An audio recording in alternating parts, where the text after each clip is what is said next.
from a Nokia perspective, I think the first thing that I'd like to state is that we, as a player in the value chain, we support the industry objective to broaden the vendor ecosystem and to spur innovation and also to get price competitiveness.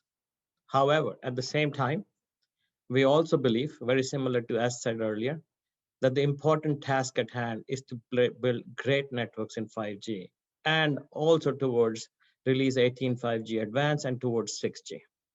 And this is what will help grow our economies and stay ahead of global competition. And that then it's important to just take a step back and understand what O-RAN does and O-RAN does not do. In our view, O-RAN opens up previously closed interfaces and helps lowers the entry bar and facilitates participation of new vendors. And that is fully acknowledged. What it does not do, it does not improve the capabilities, performance, or security aspects of networks. And then hence, as we move towards O-RAN, there are some critical steps that are required for O-RAN systems to be viable.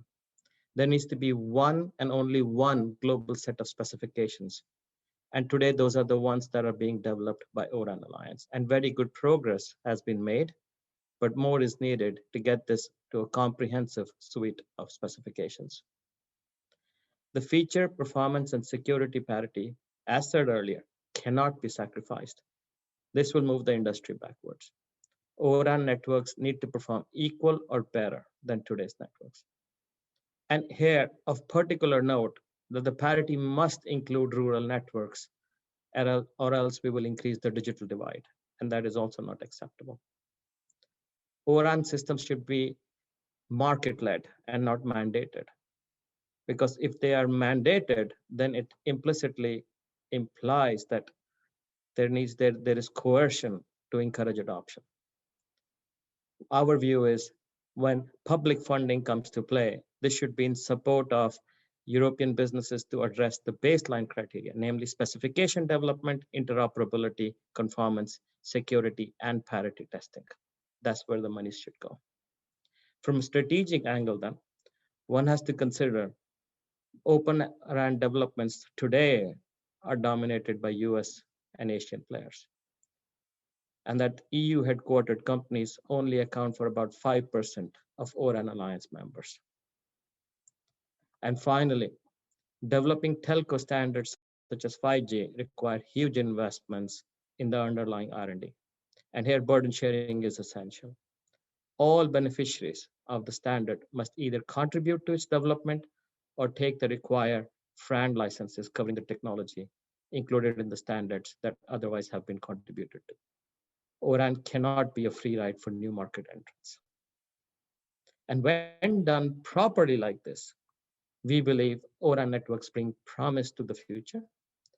As a European-based vendor, we're in fact leading the most critical parts of this evolution, as evidenced by the fact that we were the first incumbent member to join O-RAN Alliance. As we speak, we today co-chair the three most important specifications: the front hall interface, the O1 management interface, and the RAN intelligent controller interface. We're also the first incumbent vendor to join the US Open RAN Policy Coalition, advising the US administration and its allies on possible legislation to support new initiatives. We are the first incumbent vendor also to publicly announce that our intentions to develop a suite of O-RAN products, and they will start getting deployed this year.